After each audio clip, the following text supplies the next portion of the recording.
இந்த நேரத்துல இங்க என்ன பண்ணிட்டு இருக்க? டிசைன் பண்ணிட்டு இருக்கேன் அத்தை. என்னது டிசைனா? என்ன சொல்ற? ஆமா அத்தை, தெரியாம என் கை தட்டி வருணோட லேப்டாப் உடைஞ்சிருச்சு. காலையில பிரசன்ட் பண்ண வேண்டிய டிசைன் எல்லாம் அதுல போயிடுச்சுன்னு ரியாக்கு கால் பண்ணி நைட்டே எல்லா டிசைன்ஸையும் மறுபடியும் பண்ணி அனுப்ப சொல்லியிருக்காரு. அதான் அத்தை பண்ணிட்டு இருக்கேன். நீ இப்ப பண்ண முடியாதுன்னு சொல்ல வேண்டிதானே? எப்படி அத்தை சொல்ல முடியும்? அவரு ரியாவை அவ்வளோ நம்புறாரு. அவளால மட்டும்தான் இந்த டிசைனை பண்ண முடியும்னு நம்புறாரு. அவரோட நம்பிக்கைய எப்படி அத்தை உடைக்க முடியும்? அதான் வேற வழி இல்லாம ஒத்துக்கிட்டேன்.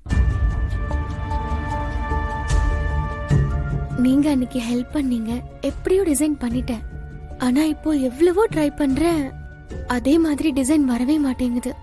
மார்னிங் எழுந்து பயங்கரமா டென்ஷன் ஆக போறாரு. நான் வெண்ணிலாவா தான் இத்தனை நாள் அவருக்கு பிடிக்காம இருந்தேன், இப்போ ரியாவையும் வெறுக்க போறாரு. இப்பதான் அது புரியுது. எனக்கு எதுவுமே தெரியல.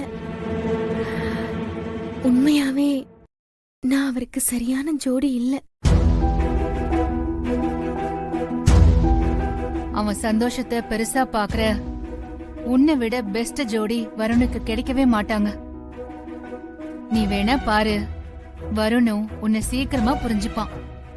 அப்புறம் நான் என்ன, இந்த உலகமே சொல்லும் நீங்க ரெண்டு பேரும் மேட் ஃபார் ஈச் அதர்னு. அது வரைக்கும் கொஞ்சம் பொறுமையா இரு.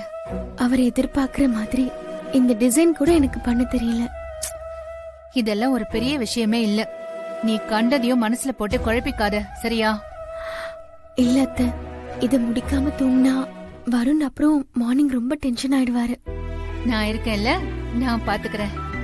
நீ போ. போமா, எல்லாம் சரியாயிடும், போ.